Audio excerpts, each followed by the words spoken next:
বাংলা ব্যাকরণে ১০০টি এপিসোডের টার্গেট থেকে আজ নবম এপিসোডে আমরা চলে এলাম। আশা করছি আপনারা প্রত্যেকটা এপিসোড ভালোভাবে ফলো করার পাশাপাশি এই যে এমসিকিউ প্যাটার্নে আমরা কোয়েশ্চেন উত্তর আলোচনা করছি, প্রশ্ন উত্তর আলোচনার মাধ্যমে কিছুটা ব্যাখ্যা করে কিছুটা ডিটেলস আলোচনা করার চেষ্টা করছি, এগুলো আপনারা ভালোভাবে ফলো করুন এবং সেই সঙ্গে আপনারা চাইলে এগুলো খাতায় নোট ডাউন করে রাখুন কিংবা টেলিগ্রাম গ্রুপে জয়েন হয়ে গিয়ে সেখান থেকে অতি সহজে এগুলো পিডিএফ ডাউনলোড করে নিন। আশা করছি আপনারা কিন্তু এর মধ্যে থেকেই পরীক্ষায় প্রশ্ন পাবেন, কেননা আমরা বিগত বিভিন্ন এপিসোডেও যা বলে এসেছি এখানেও ঠিক একইভাবে বলছি যে বিগত দিনে বিভিন্ন সরকারি চাকরির পরীক্ষায় এই সকল ব্যাকরণ থেকেই প্রশ্ন এসেছে, আগামী দিনেও আসবে, সেগুলোই কিন্তু সংগ্রহ করে একে একে আপনাদের সামনে উপস্থাপন করছি। আজকের এপিসোডে প্রথম প্রশ্ন, অন্ধ আমি পদ দেখাও। এখানে অন্ধের নিচে আন্ডারলাইন করা রয়েছে এবং বলা হচ্ছে যে রেখাঙ্কিত পদটি যে ধরনের বিশেষণ। আমরা জানি বিশেষণ হচ্ছে কোনো কিছু দোষ গুণ অবস্থা সংখ্যা পরিমাণ বোঝালে সেটা হয় তার বিশেষণ। এখানে আমিটা হলো কিন্তু এখানে কি, আমি একটা সর্বনাম, আমরা কিন্তু সকলেই জানি, আমি অপশানে দেখছি না, আমি একটা সর্বনাম আর অন্ধ হচ্ছে তার গুণ। আমার গুণটা কি, আমি অন্ধ, তাহলে আমি এখানে সর্বনাম আর এখানে অন্ধ হচ্ছে তার গুণ অর্থাৎ বিশেষণ, তাহলে এটা হলো সর্বনামীয় বিশেষণ। দেখুন অপশানের মধ্যে কিন্তু অপশান সিতে এখানে রয়েছে যে সর্বনামের বিশেষণ। ক্রিয়া বিশেষণ তো হবে না, কেননা এখানে তো কোনো কাজ বোঝাচ্ছে না। হ্যাঁ বোঝাচ্ছে কোথায়, এই যে দেখার কাজটা, কিন্তু এখানে যদি আন্ডারলাইন করা থাকতো তাহলে ব্যাপারটা ছিল, কিন্তু সেটা এখানে নেই। স্বাভাবিকভাবেই সঠিক উত্তর সর্বনামীয় বিশেষণ বা সর্বনামের বিশেষণ। নেক্সট কোয়েশ্চেন, গড়রাজি শব্দের গড় উপসর্গটি যে ধরনের উপসর্গ। আমরা জানি উপসর্গ কি হয়, পদের প্রথমে বসে বা শব্দের প্রথমে বসে। শব্দ বলতে তার মানে কিন্তু এই শব্দটা আপনারা ধরে নেবেন না, এটা কিন্তু নয়। শব্দ মানে এখানে গড়রাজি, এই টোটালটাকে আমি শব্দ বলছি। এখানে দেখুন রাজি এই শব্দটার আগে কিন্তু এই গড় উপসর্গটি বসেছে। একটা বিষয় আমাদের খেয়াল রাখতে হবে, গত এপিসোডেও বলেছিলাম যে উপসর্গ আর অনুসর্গর মধ্যে পার্থক্যটা আমাদের একটু জেনে রাখা দরকার। আর উপসর্গ এবং অনুসর্গ দুটোর মধ্যে মিল হলো দুটোই কিন্তু অব্যয়, অর্থাৎ লিঙ্গ বচন পুরুষ বিভক্তি ভেদে এগুলো কিন্তু পরিবর্তিত হয় না। আমরা জানি উপসর্গ সর্বদা শব্দের আগে বসে, আর অনুসর্গ কি হয়, শব্দের ঠিক তার বিপরীত অর্থাৎ পরে বসে। এখানে গড় এটা উপসর্গ, এটা আমাদের কাছে কোনো রকম অসুবিধে নেই, কিন্তু এখানে প্রশ্নে যেটা বলা হয়েছে এটা কোন ধরনের উপসর্গ, কেননা উপসর্গ তিনটি শ্রেণীতে বিভক্ত। এক হচ্ছে সংস্কৃত উপসর্গ, যেটা দেখুন এখানে অপশানে রয়েছে, আরেকটা হলো বাংলা উপসর্গ, এটাও অপশানে রয়েছে, আরেকটা হলো বিদেশি উপসর্গ। আরেকটা এখানে বলা হচ্ছে কোনোটাই নয়। আমরা কোনোটাই নয় তো পাবো না, কেননা আমরা একটু মাত্রই জেনে গেলাম বা একটু আগেই জেনে গেলাম বা এই মাত্র জেনে গেলাম যে উপসর্গ তিন প্রকার, সংস্কৃত উপসর্গ, বাংলা উপসর্গ, বিদেশি উপসর্গ। এখন এই গড় কী ধরনের উপসর্গ, আমরা কিন্তু জানি সংস্কৃত উপসর্গ কি, প, পড়া, অপসম, নি, অব, অনু, নির, এই রকমভাবে থাকে। বাংলা উপসর্গ অ, আ, কু, নি, পা, তি, না, এইভাবে থাকে।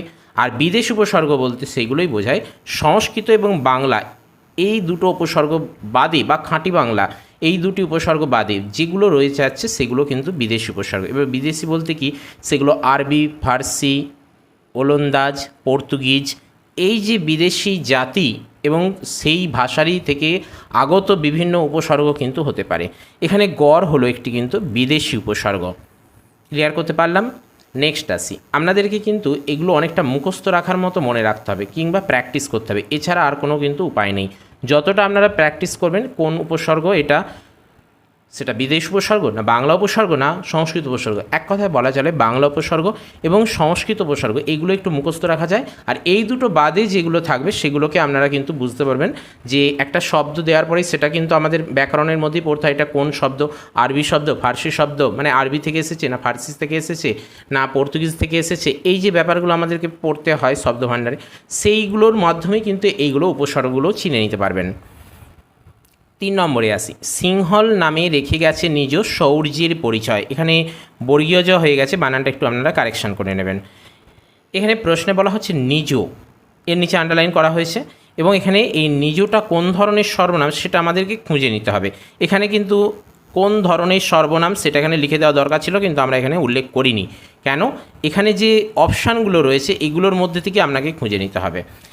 প্রশ্নে অর্থাৎ পরীক্ষার সময় কিন্তু এখানে লেখা থাকবে যে এটি কোন প্রকার সর্বনাম বা রেখাঙ্কিত পদটি কোন ধরনের সর্বনাম, আমরা এখানে সেটা উল্লেখ করিনি। কেননা সব প্র্যাকটিসের সময় সে সবসময় উল্লেখ করে দিতে হবে সেটা নয়, এখানে চেনার ব্যাপারটা রয়েছে, জানার ব্যাপারটা রয়েছে, শেখার ব্যাপারটা রয়েছে। আমরা একটু বিভিন্ন রকমভাবে শিখতে চাইছি। এমনও হতে পারে সেখানে মানে পরীক্ষার সময়ও কিন্তু এগুলো উল্লেখ নাও থাকতে পারে, যেমনটা আমরা এখানে দিয়েছি। তাহলে কি আপনি প্রশ্ন ছেড়ে আসবেন? তা কিন্তু নয়।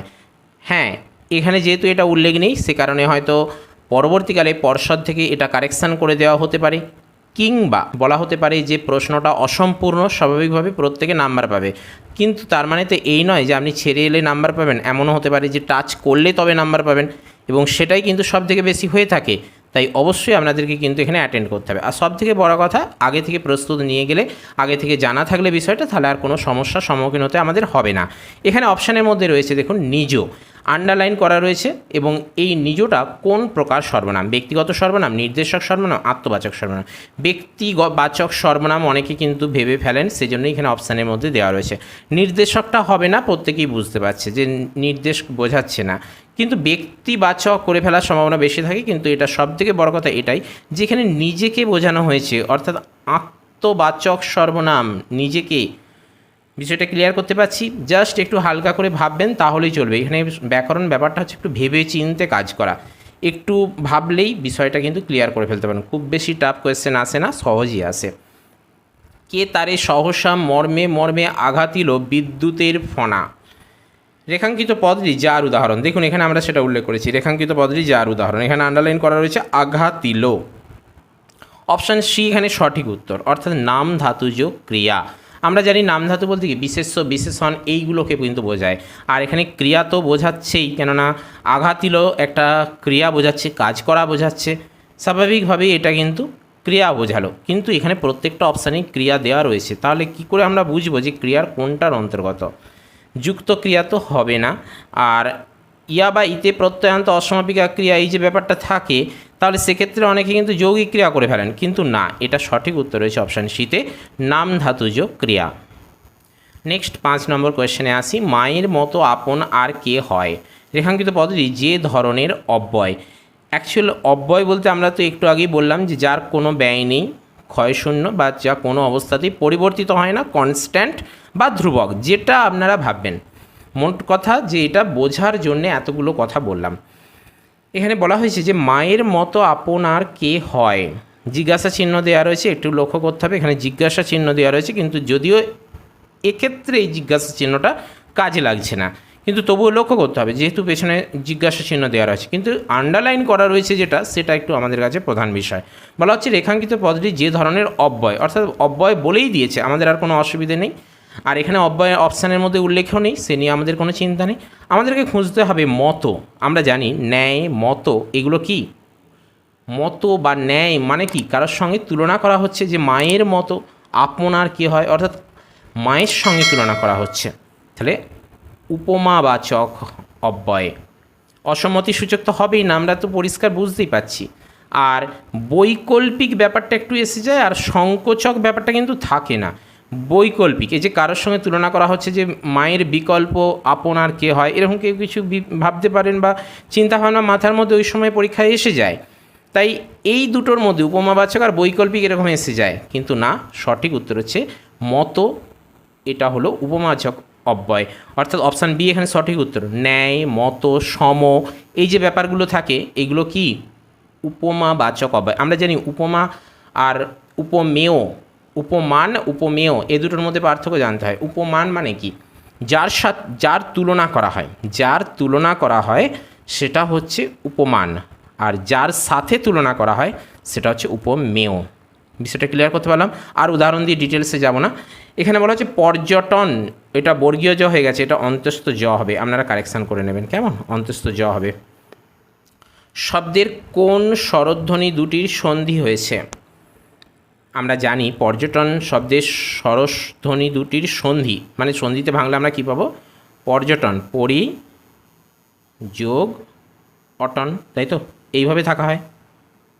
তাহলে এখানে কী পাচ্ছি আমরা? হস্যই, আর এখানে ট পাচ্ছি, অর্থাৎ বলেছে যে কোন দুটি স্বরধ্বনির সন্ধি হয়েছে, অর্থাৎ এখানে হস্যই এবং অ, এই দুটি স্বরধ্বনি, এই যে পরি ভাঙলে কী পাচ্ছি প যোগ র যোগ হস্যই, আর অটন এটাকে বিশ্লেষণ করলে আমরা কী পাচ্ছি অ যোগ ট যোগ দন্তে ন, তাহলে আমরা এখানে কী পাচ্ছি হস্যই যোগ অ। এবারে দেখুন অপশানের মধ্যে কোনটা রয়েছে, অপশান এতে দেওয়া রয়েছে হস্যই যোগ অ, এবং সেটা কিন্তু দেখুন এখানে উল্লেখ রয়েছে। আমরা একটু আগেই বিশ্লেষণ করলাম বা দেখিয়ে দিলাম আমাদের। তাহলে পর্যটন শব্দে কোন স্বরধ্বনি দুটির সন্ধি হয়েছে, না হস্যই যোগ অ, অর্থাৎ এটা স্বরসন্ধির উদাহরণ। বেশ, নেক্সট 7 নম্বরে চলে যাব। নিচের কোন শব্দটি ধ্বনির আগমজাত পরিবর্তনের ফল নয়? বিষয়টা লক্ষ্য করুন, নয় বলা হয়েছে। আমরা কিন্তু বেশি ব্যস্ত থাকি যে সঠিক উত্তর খোঁজার ব্যাপারে, এখানে কিন্তু কি বলা হয়েছে, ভুল উত্তরটি আপনাকে চিহ্নিত করতে হবে। অর্থাৎ এখানে প্রত্যেকটাই সঠিক রয়েছে, প্রত্যেকটা নয়, একটা ভুল দেওয়া রয়েছে, সেই ভুলটাই আমাদেরকে খুঁজে বের করতে হবে। দেখে নেব, আমরা জানি আস্পর্ধা, এটা দেখুন তো, এটা আমরা কি জানি, স্পর্ধা থেকে দন্তেস্ব পয়ে ধয়রে পাকার, স্পর্ধা থেকে আস্পর্ধা, তাই তো। ইঞ্চি, এটাও কিন্তু হবে না, ইঞ্চ থেকে ইঞ্চি হয়ে যায়, তাই তো, থেকে ইঞ্চি। তাহলে এখানে হরস, হরসটা কীভাবে হয় জানি না, আপনারা যদি জানেন তো তাহলে কমেন্ট করে জানাবেন। এখানে সঠিক উত্তর রয়েছে সর্ষে, সরিষা সর্ষে এইভাবে, অর্থাৎ অপশান বি এখানে সঠিক উত্তর। ধাতু বিভক্তির আরেক নাম হলো, সরাসরি ডেটাবেস কোয়েশ্চেন, এটা হলো ক্রিয়া বিভক্তি। ধাতু বিভক্তির আরেক নাম ক্রিয়া বিভক্তি। প্রশ্ন আসে, এটা খুব গুরুত্বপূর্ণ, এই প্রশ্ন আসার সম্ভাবনা কিন্তু সব থেকে বেশি, বিভিন্ন পরীক্ষায় একাধিকবার এসেছে। মানে দেখা যাচ্ছে যে একটা বছরে যদি 2-3টে ডিপার্টমেন্টের পরীক্ষা হয়, প্রায় তার মধ্যে 2টো ডিপার্টমেন্টের পরীক্ষায় এই প্রশ্ন এসে যাচ্ছে। আরেক নাম কি, অর্থাৎ ব্যাকরণে কারকের আরেক নাম কি, বিভক্তির আরেক নাম কি, এই যে ব্যাপারগুলো, সমাসের আরেক নাম কি, এই আরেক নাম কি, এই ব্যাপারগুলো জানাতে হবে। এগুলো কিন্তু আপনাদের মনে রাখতে হবে, মুখস্থ করে রাখতে হবে, যেভাবে হোক আপনাদেরকে কিন্তু খেয়াল রাখতে হবে, মনে রাখতে হবে, তাহলেই চলবে, কারণ এইগুলো থেকে একটা আসে। অসুখ শব্দটির ব্যাসবাক্যটি হলো, এখানে আন্ডারলাইন করা হয়ে গেছে, এটা হবে না, কেমন।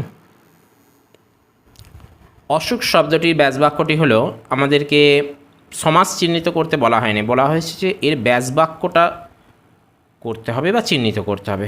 অসুখ কী হবে, নয় সুখ অসুখ, এইভাবে মনে রাখবেন, নয় সুখ অসুখ। দেখুন এখানে কিভাবে অপশানগুলো ঘুরিয়ে ফিরিয়ে দেওয়া হয়েছে। নাই সুখ যেখানে, অনেকে করে ফেলেন নাই যে সুখ, দেখুন কাছাকাছি আছে। অসুস্থ রূপ সুখ, এটা হয় না, এটা যে কেউ করবে না, কিন্তু এই দুটো অপশান কিন্তু একবারে কাছাকাছি করে রেখেছে। যাই হোক, সঠিক উত্তর রয়েছে অসুখ, নয় সুখ অসুখ, কেমন। 10 নম্বর শেষ কোয়েশ্চেন আজকের এপিসোডে। আমরা 10টা করে কোয়েশ্চেন আলোচনা করছি, আপনারা যারা রেগুলার চ্যানেল ফলো করেন তারা জানেন। প্রলয়ে নাচন নাচলে যখন হে নচরাজ, অর্থাৎ নটরাজ বলতে এখানে কার কথা বলা হয়েছে, মহাদেব বা শিবের কথা বলা হয়েছে, তাই তো। যাই হোক, আমাদেরকে বলা হচ্ছে যে রেখাঙ্কিত পদটি যার উদাহরণ। এখানে দেখুন, প্রলয়ে নাচলে নাচলে, নাচাটা কি, এখানে নাচলে এটা ক্রিয়া। আচ্ছা, যখন হে নটরাজ, এখন এখানে দেখুন প্রত্যেকটা দেওয়া রয়েছে সমধাতুজ কর্ম, সমধাতুজ করণ, সমধাতুজ কর্তা, কোনোটাই নয়। প্রথম কথা কোনোটাই নয়টা কেটে দেবেন, এগুলোই আর অপশান থাকে না। সঠিক উত্তর হচ্ছে সমধাতুজ কর্ম, কেননা নাচন আর নাচলে দুটোই কিন্তু নাচ ধাতু থেকে আসছে,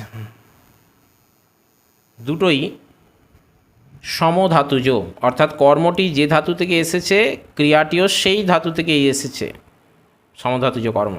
বিষয়টা ক্লিয়ার করতে পারলাম তো। এই 10টা প্রশ্ন আমরা আলোচনা করলাম, আপনারা পারলে খাতায় নোট ডাউন করে রাখুন, কিংবা টেলিগ্রাম গ্রুপে জয়েন হয়ে গিয়ে সেখান থেকে সহজে সংগ্রহ করুন। আমাদের বিশ্বাস এর মধ্যে কিন্তু আপনারা যে পরীক্ষায় দিন, কম্পিটিটিভ পরীক্ষা, সেটা এসএসসি হোক, এসএলএসটি হোক, বিহার হোক, কিংবা মাদ্রাসা, কিংবা নবোদয় বিদ্যালয়, যে কোনো জায়গায় যেখানে বাংলা ব্যাকরণ থেকে কোশ্চেন আসে, এগুলোর মধ্যে কিন্তু আপনারা পেয়ে যাবেন।